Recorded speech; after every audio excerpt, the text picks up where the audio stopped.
Good afternoon, everybody. Thanks for coming to our open house today. My name is Bruce Evans, and I'm the chairman of Vanderbilt's Board of Trust. And one of my jobs as chairman of the board right at this very moment in time is to lead the search effort for our next chancellor. And I very much appreciate the fact that you're here today. And we apologies about the size of the room. We had no idea how many people to expect, so we took a guess and got a big room, but just a few seats short. So apologies to those who have to stand. We are, just so everybody knows, we're live streaming this event, so it'll be recorded forevermore. And you'll be able to look at it again if you so choose. But having experienced it in person, you perhaps won't need to. So let me just start by saying that in late March, Nick Zeppos came to me and told me that he needed to step down as our chancellor for health reasons. It was a surprise. It was not a thing that I had expected. I don't think it was a thing that Nick had expected. And so we had to get going on what do we do next. And you know, the first thing we needed to do was to announce Nick's intention to step down, which we did on April 2nd. And Nick and I joked that we actually couldn't do it on the day we wanted to, which was Monday, April 1st, because it was April Fool's Day. We wanted everybody to understand that that he was serious in his intention to step down. But I felt like what I needed to do was to understand what had been done in the past when the university searched for a chancellor. And so I got out with Mary Beth Garciotti's help, I got out the minutes from the last two searches that had been done for chancellors and read the minutes, the Board of Trust minutes from those those activities just to try and understand what had been done. And I learned a couple of different things. One, and the other thing I did, by the way, was I wanted to understand what the responsibilities of the Board of Trust are in instances like this, and you know, a couple different things that were pretty clear when I read the university's bylaws. Was one, the board's principal role is to work with the chancellor on the strategic activities of the university, and to define those, and to make sure that the university has the resources it needs to pursue its strategic goals. But the other thing that the Board of Trust does is it appoints and removes chancellors, and that's one of the most fundamental roles of what the board does, and that was kind of the starting point of getting organized for the search, because I know that anything that any of the committees decide to do culminates in a recommendation to the Board of Trust, that the Board of Trust take up an action which it would then consider and you know, hopefully approve. But so what happened the last couple of times that we undertook chancellor searches is we appointed two committees. We appointed a search committee, and what the search committee does is it identifies and interviews potential candidates for the role of chancellor. And the other committee that was formed was an advisory committee. And what the advisory committee does is it listens to it kind of listens and talks to the wide Vanderbilt community and synthesizes the information that it gets, and then packages that information in the form of advice to the search committee, and in terms of, you know, what it is they need to, that the community thinks we need in our next chancellor in terms of skills and other qualities. And so Having looked at the composition of those committees last time through, one of the conclusions that I reached was that in appointing a search advisory committee, that it should include faculty, staff, students, and alumni, and it should represent the wide body of our university. And so I tried to put together a group of people that represented all the schools, represented the major student organizations, represented the staff, and also our alumni group. And as I thought about putting together the search committee, the first thing that I had to do in order to have a bigger group of advisors working right away was I appointed 10 members of the Board of Trust, I guess including me, 10 members, to the search committee, who I thought were broadly representative of the board.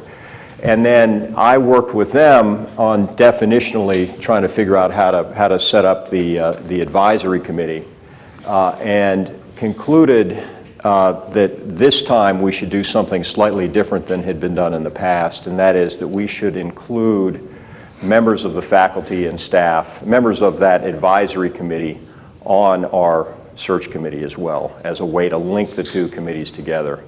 And so what we have now, having gone through that process, is that we've appointed a 15-person search committee, which you see right here. It's got 10 trustees and 5 members of the faculty and staff that come from the advisory committee. And then we have a second group, which is the advisory committee, that has 19 people on it. I don't know if we have that slide anywhere. There it is. And we have 19 people on the advisory committee, 5 of whom also serve on the search committee. And you can find these lists of people on our website. On the Vanderbilt website, there's a page for Chancellor Search, and you can click into that, and it allows you to click in to see who's involved in each of the committees. But I think what we've managed to do is put together a set of committees that are quite diverse, that represent the wide community in a way that we'll be able to understand what it is the community thinks, that the Vanderbilt community thinks we need in our next chancellor, and then we have a group that's set up to try and find that person or a group of people that we should consider for that role, and then interview those people and hopefully make a recommendation in a timely way to the board for approval. The other thing that we had to do that was really important was when Nick announced that he was stepping down, is we needed to appoint somebody as our interim chancellor, and we were quite happy that we have such a talented provost, Susan Wente, and we appointed her as our interim chancellor, and then we asked her if she would also retain the provost role, so she's going to have 2 jobs this fall. I know she'll be looking for help among her group of vice provosts and among the vice chancellor group to do all the things she needs to do. But we're in good hands as a university with Susan in place as our interim chancellor. But I should stop and say that what I'd like to do is I'd like to introduce John Geer, who's the dean of the College of Arts and Science, everybody knows, who is the chair of the advisory search committee. And the reason I'm bringing John on is because the expectation that we have is that the work of these 2 committees, if you were to look at the advisory committee, which is charged with gathering information, that work will occur this summer and through the early part of the next, the first semester of the new school year into the August, early September timeframe. And John will explain some of the things that his group is going to do, but it's going to be fundamentally front-end loaded work in our search process. And then the search committee is going to do some work to better understand the market, maybe begin to think about who could be potential candidates for the role, but its work is going to be back-end loaded after it receives the advice from the advisory committee on the attributes that our community thinks need to be present in our next chancellor. But so what I'll do is I'll have John Geer come up, talk a little bit about his group. The other thing that we've done is we've hired a search consultant, Spencer Stewart. Jennifer Bowl is a partner at Spencer Stewart. I'll introduce her when John's done, but she'll be able to talk about how they'll help us with the mechanics of the and the art form that's necessary to conduct a chancellor search. But anyhow, that's all I have for now. We'll have questions. We'll have time for questions at the end. And John, why don't you take it from here? Okay. Thanks. Bruce. So the main task of the advisory committee, and I can't underestimate the importance of this, is to engage every member of our community, whether it be alumni, student, faculty, staff, secure their thoughts, not just about the qualities of the next chancellor, but also what are our challenges, what are our opportunities, what do we need to do going forward to become even a greater university. And so the committee is designed in part to be large because there are so many different constituencies, but what we're going to be doing over the summer and then the very early part of the semester is gathering information, gathering reactions through all different kinds of forums. In fact, at this point in time, one of the first things we did was we launched a very simple online survey. And that online survey has been available for about maybe 2 weeks. As of this morning, there were nearly 400 responses to that survey. It's very brief. I encourage, if you haven't done it, I encourage you to do it because it's going to be provide an open-ended set of questions to give people a chance to talk about what they think about the skills, the experience that the next chancellor needs, what are those opportunities, challenges. And we also know whether somebody is an alumni, a member, graduate, whether they're a student, staff, faculty member. And as of now, the alumni are about 38% of the responses. The students, a third, almost a third, which is really great. Faculty are nearly 20%, staff are a little bit less. We're getting that kind of participation. And that's just one form of participation. One of the things that the advisory committee is going to do is next week we're going to get together and kind of map out what kind of listening sessions and other town halls we may want to have. And there's going to be different kinds of communications depending on the culture of the particular college or the particular constituency that you're dealing with. And so we're going to defer to members of the committee itself to figure out what's the best way to gather that kind of information, because it's really absolutely critical. At the end of the day, we're going to take this information, distill it among ourselves, and generate a report. And that report will, I hope, be aspirational, it'll be forward-looking, and it will kind of provide a chart, not only for our community and for the search committee, but also potentially for anybody who might be interested in becoming our chancellor, because it's showing what the grassroots is thinking about this particular situation, where the university is at this particular moment in time. Now, one thing that we are going to do is once that report has been submitted to the search committee, which we're hoping to submit by September 15th. Best laid plans of mice and men, but we're going to go with September 15th, at least as the current goal. We will make it public for all the community. One of the things that I really want to applaud my friend Bruce for is trying to make this, along with the entire search committee, much more transparent a process than it has been in the past. And that just reflects where Vanderbilt is. It reflects its commitment to shared governance. It reflects the fact that we are a university on the move, and in part because we have tried to secure the input from all quarters, whether it be alumni or students, staff, or faculty. And so I really appreciate that the committee, 19 large, are making the time in the summer, because we're going to be doing a lot of work in the summer. Not all our work will be done. We're going to have some important gatherings once the faculty and the students return at the start of the semester, but we'll be gathering it during this whole time. And it's really important to have that and then to share it. And I think so far what we've gotten from those 400 responses, or approximately 400, is really in and of itself interesting. It's just showing the way people are thinking about Vanderbilt, and it's basic, I would say it's encouraging in the sense that people are thinking about the future and not necessarily spending time complaining about particular problems, but realizing this is really an important search. It was not a search that any of certainly Bruce Evans planned on, but it is an important search, it's an important moment, and we want the engagement. And so the attendance here just makes me happy. And finding other ways to get communications. I encourage you to go up on that website, fill out the survey. There's also an email. Send an email in. If you see any member of the committee along, walking around campus, if you have thoughts, share it with them. Sometimes those are the most informative kinds of interactions.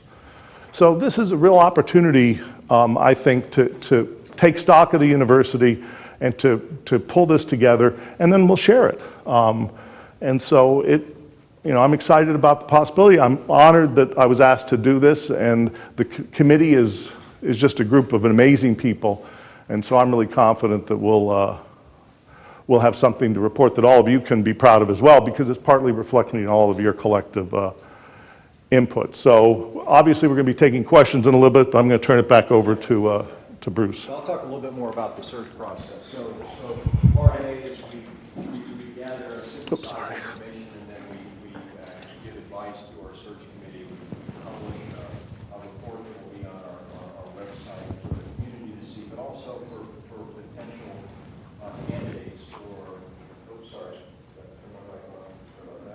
apologies to everybody on the live stream. I was just saying that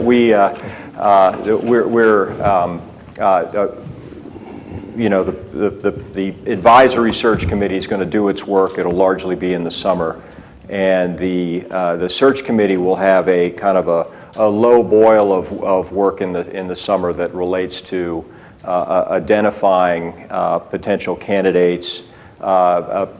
Candidates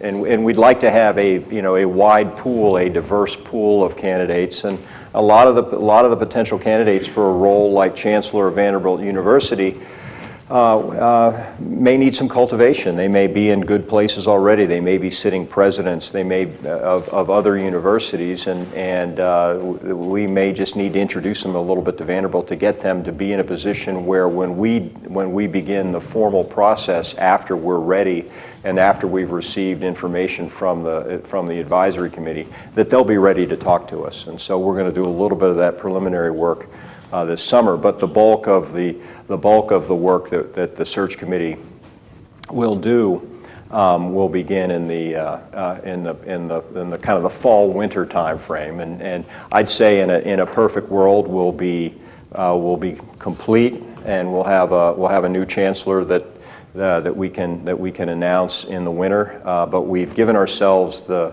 full fiscal 2020 to get it done, and so we know we'll have time to go reach a good decision there. But in order to do this in a way that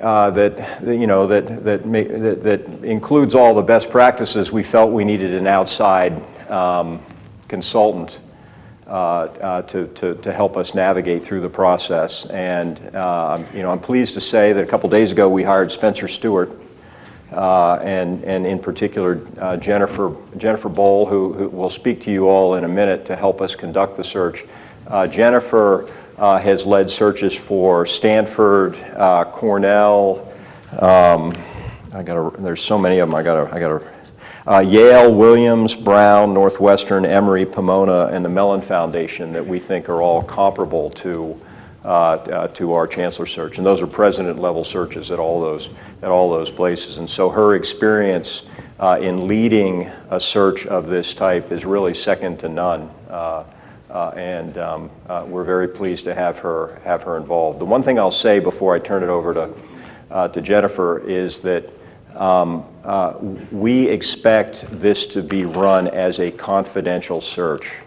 And the reason that we expect it to be run as a confidential search is the only way you get the best candidates is to promise those people confidentiality. And so everybody on the search committee is going to sign a confidentiality agreement, and that confidentiality agreement is going to run forever.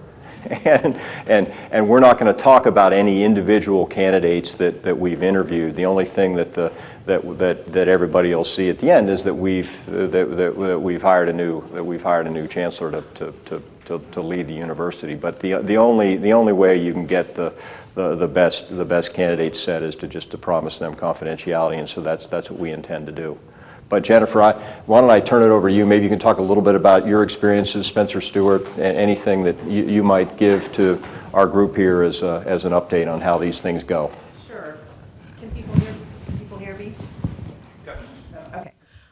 Well, the first thing I want to say is just how honored Spencer Stewart is to have been selected to work with Vanderbilt. This is an incredible university. You've been just on an amazing trajectory the past decade, and we really believe that this is an incredible opportunity. You know, there are going to be a lot of people who aren't good enough for you is going to be the problem, but for really wonderful talent, this is just a tremendous opportunity, and we're delighted to be representing the university in the marketplace. I'm happy to answer questions as they come up. The one thing I thought you might want to hear about just is a little bit about the market, and even though we know this was not a planned search and that probably none of you are excited about the fact that this is happening now, we do think you are very well positioned for two reasons. One is what I just talked about, which is the incredible trajectory the university has been on, the strength of the university on just so many dimensions. It's going to enable you to compete for the best talent that's out there. The other benefit of doing the search now is there is going to be a big generational shift in research university leadership in the early 2020s. We've been monitoring this, and trust me, the planes are stacking up out there. And in the early 2020s, many major powerhouse research universities are going to be looking for new leaders. And so you are ahead of that, what we affectionately refer to as the tsunami that is coming. And so that's a great benefit for you. You'll have the first look at the emerging talent that's coming up that's prepared to run these kinds of institutions. So I'm going to stop there, and obviously if there are questions later, I'll be happy to answer them. So we've assembled a team, and we're just in the beginning stages of our work, and we're quite excited about what lies ahead, and quite excited about the committee and the people that have agreed to help with this process. I don't have a whole lot to add to what we've already said, but we're happy to take questions if anybody's got any.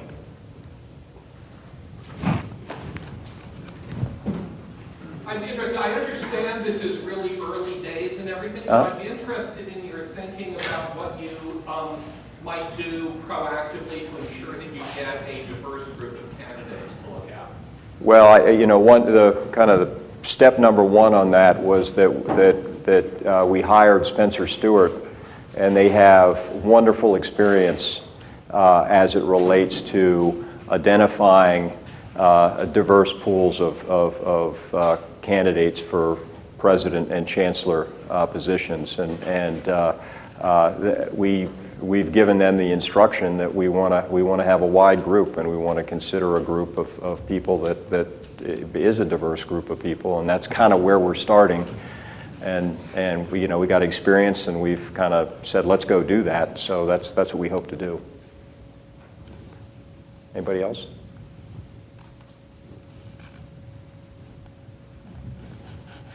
Anything we did? Typical classroom, Bruce. Yeah. Anything I should have said that I didn't? There's a hand over there. Yeah. I was going to say, you started to say you would explain the process, but I didn't know if you had heard what your process is going to be. Yeah. So. Surveying and getting. Right. So the basic process will be that this summer there will be online means to gather information, surveys and the like. And then the second piece is that there will be listening sessions that are formal and organized that'll be, in rooms like this, where we'll ask a specific set of questions to the group that comes to the room and just say, what do you think about this question? What do you think about that question? We're still developing the questions. We're really early in the process.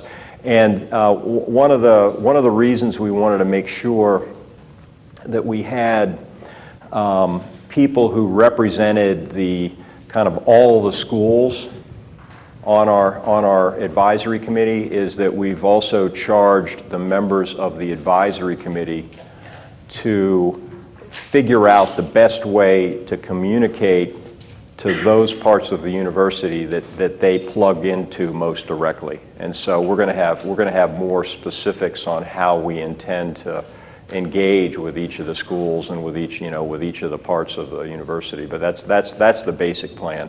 I was asking the search for the chancellor's process, not so much the search of how you get it. Yeah, so the search for the chancellor's process, the idea is we're going to identify some candidates. We'll probably have to convince some of them that they should talk to us. That will take us some number of months, and it won't be in an organized form. It'll be more having to go visit people where they are, tell them about Vanderbilt, what a great place it is, and why they should come talk to us. And there'll be others who we won't have to do that with that are familiar with Vanderbilt, but there'll be a mix. And then we'll get to a point where we'll have a day of interviews, and we'll interview, my guess is a handful, maybe two handfuls of candidates, just to get a sense of the people that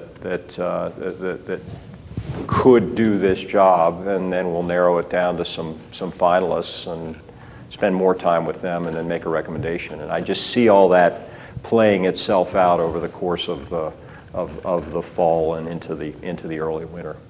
Will there be opportunities for some of us to come to make recommendations of nominations or? Yes, there will be, and I think that we have do we have a nomination form on the Chancellor this where they Search should- site? Yeah, it's the email address.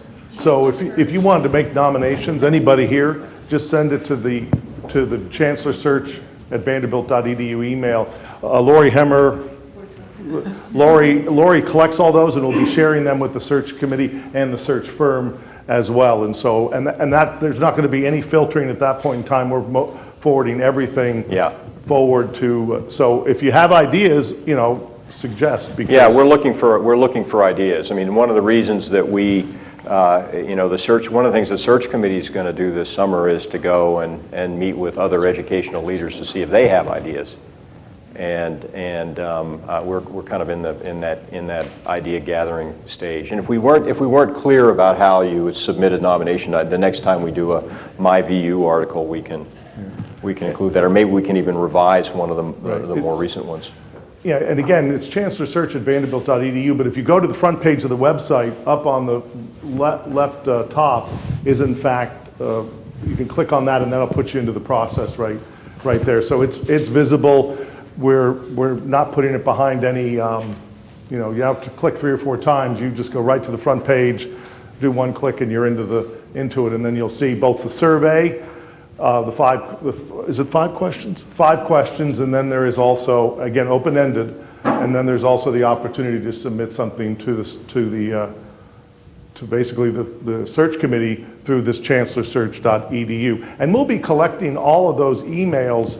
The advisory committee will, not tied to names, because the advisory committee isn't about names. We're providing a broad overview of where things stand, but some of those emails are going to be substantive about some concern, worries, opportunity, whatever that might be. That too will be part of the information that the advisory committee digests. But we're not dealing with names in the advisory. Yeah, the names will go to the search committee, and with Spencer Stewart's help, we'll take a look at the names we received and make some judgments about the fit with the needs of the position, and to the extent we need more information about people that have been nominated, we'll go gather that too.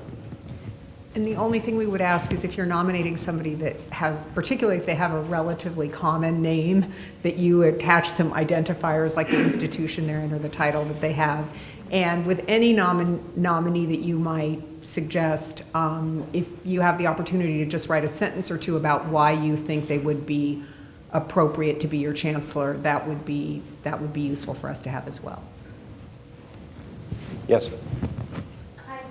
I'm just wondering if you could talk about in the landscape of searches for leadership positions at this level, what are some of the trends that you see at other places in terms of the balance of internal versus external candidates? Are we more likely to see a candidate who's from the U.S. institution versus, is there a possibility that this candidate might come from abroad and actually be working abroad? So can you talk a little bit about kind of what are the trends and maybe even how the institutional profile itself might affect? Sure, of course. So there is this generational shift happening in the academy, and I won't bore you with my theories about why all of this is coming together now, but there's definitely a generational shift. So if you sort of divide up the pool of candidates who might be kind of ready for this job, I would say a third of them ready in terms of being prepared to take on. I mean, this is a huge, complex, demanding job. A third of them are probably, just by dint of how senior they are, the stage they are in their career, they are probably now in their last job. They're probably at a stage in life where taking on a role like this and being able to commit to a significant period of time, they're just not in a position to do that. So that hives off about a third of, kind of the qualified candidate pool. There's another third that have just started their jobs. They've been in their current jobs for a relatively short period of time. And even if you might imagine those jobs as being preparatory for this kind of job, let's say they're a provost at a fine research university, they may not have been in that job long enough to develop a track record that we can look at and understand, how they'd likely perform at the next level. And if you've just taken a significant job, in the past 12 to 18 months at a major university, it's very risky for you to enter a search like this, and you're going to burn a lot of bridges at your home institution, and you kind of get labeled as, a jumper, and it doesn't necessarily help your career long term. So those people often who've recently taken new jobs, it's hard to get them to engage. And then you've got another third of the market that's kind of in the sweet spot. They've been in their current role, a preparatory role for this kind of job, long enough that we can see a track record, we can fully reference them, we can understand the kind of impact they've had on institutions, what they're like to work for, how they treat people, what their values are, how they've performed on issues like diversity, fundraising, building academic excellence, all things that you would care about. And they've been in their current roles also long enough where it wouldn't somehow be kind of inappropriate for them to be looking at a role like this. So that's in very broad strokes what the marketplace looks like. In most presidential searches that we do, both for universities and for major foundations and cultural institutions, there often now is one or two internal candidates. That's pretty common. Sometimes there's a fantasy that search firms have a bias for external candidates. That's not true at all. We're totally agnostic about whether the successful candidate comes from inside the institution or outside the institution. What we are committed to is making sure that all candidates go through the same process and are vetted in the same way and have the same opportunity to perform and be evaluated by the search committee. We will look at people outside the U.S. The searches we do for major research universities are international at this stage in the game. The one gating factor to that is often universities at this level want somebody who understands the research regime in the U.S. And knows how to navigate that, since that's such an important part of funding and your research power. And also sort of the way philanthropy gets done in the U.S. is very different than the way it gets done outside of the U.S. So often when universities are looking at people who are overseas now, they at least have had some experience in the U.S. academic environment earlier in their career, so they aren't sort of being dropped into a set of paradigms that are brand new to them. So I'll stop there, and if there are other questions, I'm happy to answer them.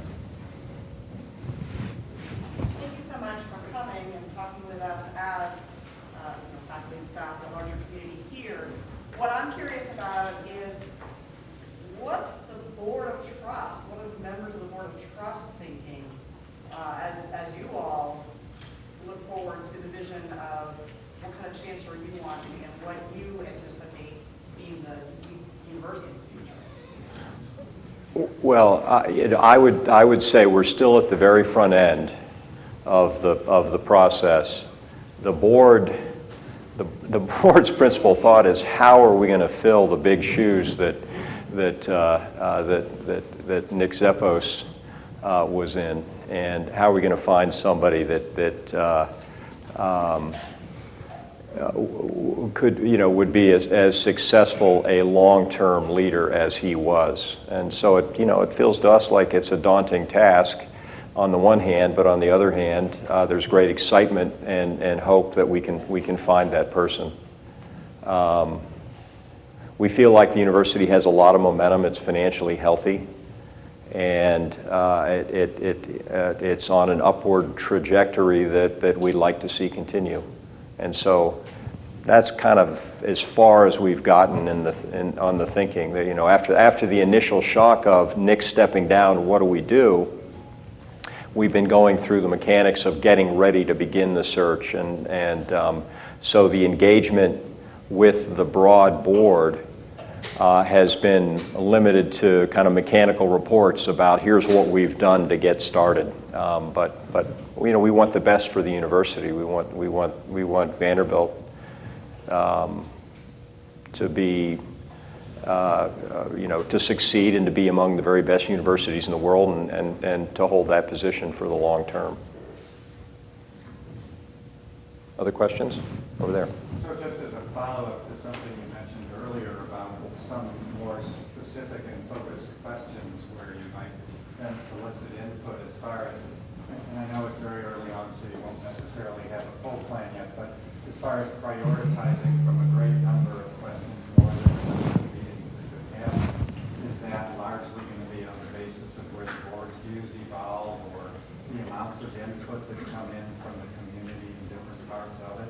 How do you see winnowing and focusing things on a relatively limited number of questions that are going to have the best impact for helping make a decision? Well, I'm counting on John Geer and the advisory committee to do a lot of that, and to synthesize the information. We're going to get a lot of information, and it'll probably follow some kind of distribution, and there'll be the kind of the central core of thoughts that we can take, and there'll be maybe some really good ideas that don't come from a lot of places that we integrate too.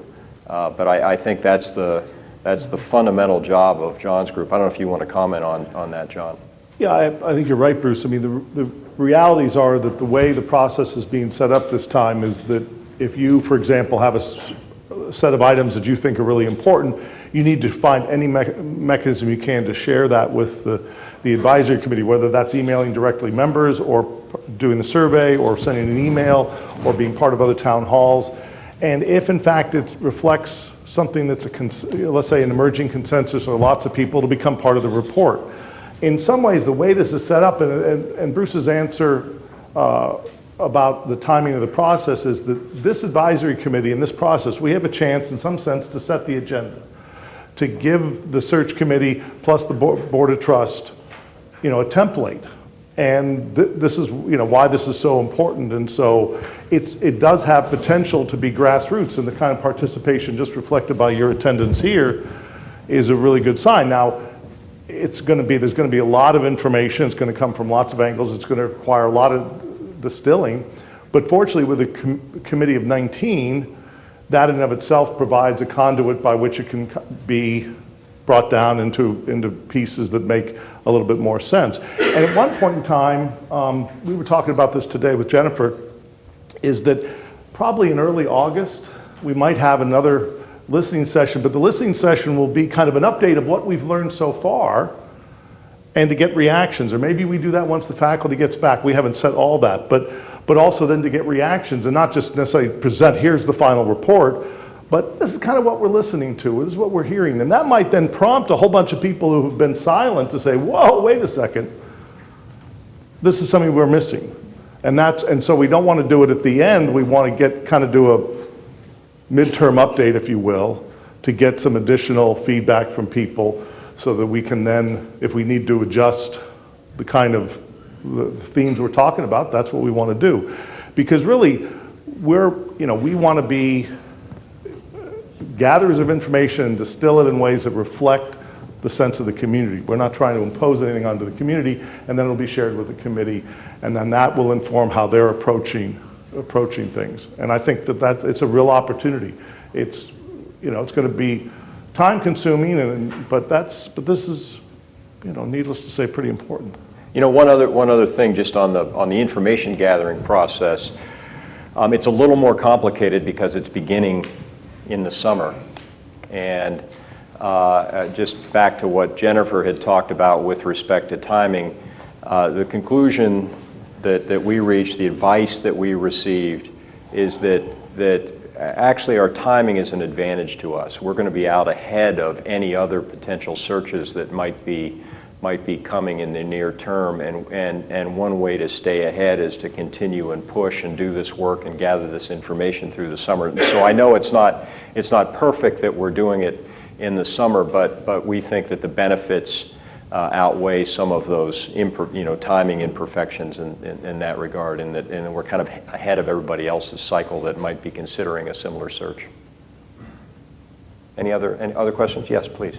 Later in the process, when you're narrowing down candidates, do you anticipate doing, time for the Vanderbilt community to have feedback, or is that something that you just kind of want us to do on the front end so that when, the road kind of gets kind of narrow and you have to just focus on the board?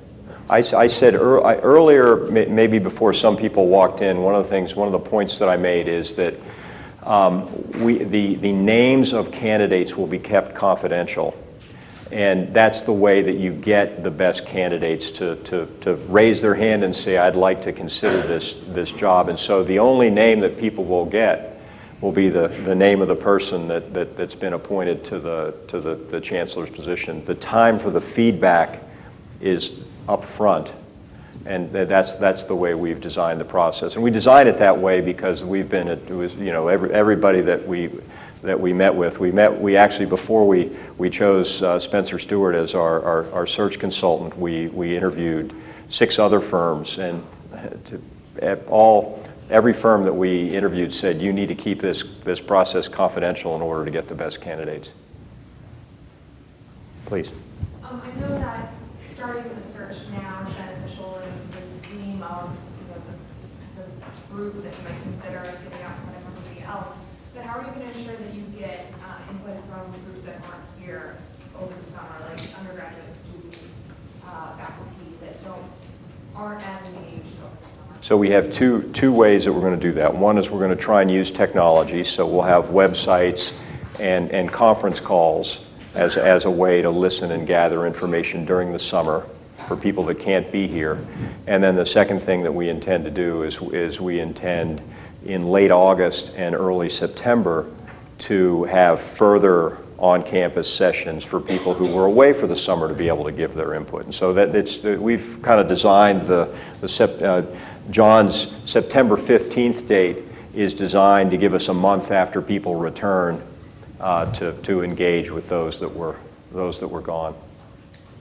Other questions? Yeah, way in the back. Yeah, this is, I guess, for Jennifer. In your past searches, have you ever placed somebody from outside of academia, and what's been the track record of that? And I guess are we open to people from outside academia? So I'll leave the answer to the last question to you. I would say that there was a period of time where search committees were sort of more interested in possibly looking at people outside of academe, sort of in the post-crisis era when a lot of institutions were really under huge amounts of financial pressure. But I have to say that even when they were open to looking at those people, when they got close to the altar, at least for the institutions that we work with, and we really work with, the top tier institutions in terms of sort of academic stature. As the committees got to the altar, they ultimately came to the conclusion that academic stature was just too important, and they weren't prepared to give that up, and they were able to find candidates that had the academic stature they wanted and what I would call these financial and business skills required to navigate some of the very tricky waters that institutions found themselves in post-crisis.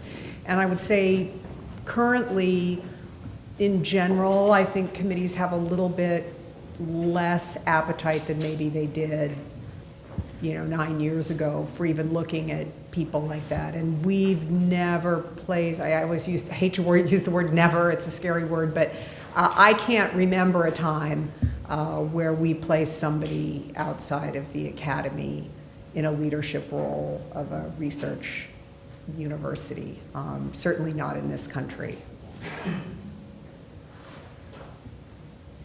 Other questions? Way in the back? This is another question for our search firm representative. In preparing the materials for Vanderbilt, about Vanderbilt for prospective candidates, would you mind sharing with us the aspects of our community that you think will be the easiest sells for potential candidates? And conversely, which will be the tougher sells for potential candidates? Well, can I just say, Jennifer can do this, but she has some work to do. Exactly. to be able to develop that answer more fully. But you may have some initial impressions. Yeah. So I was just going to say exactly the same thing. I'm obviously familiar with Vanderbilt. Spencer Stewart has actually done a fair amount of work with Vanderbilt, both the university and the medical center. So we're not totally on virgin territory here. But I obviously have a lot to learn, and we'll be coming back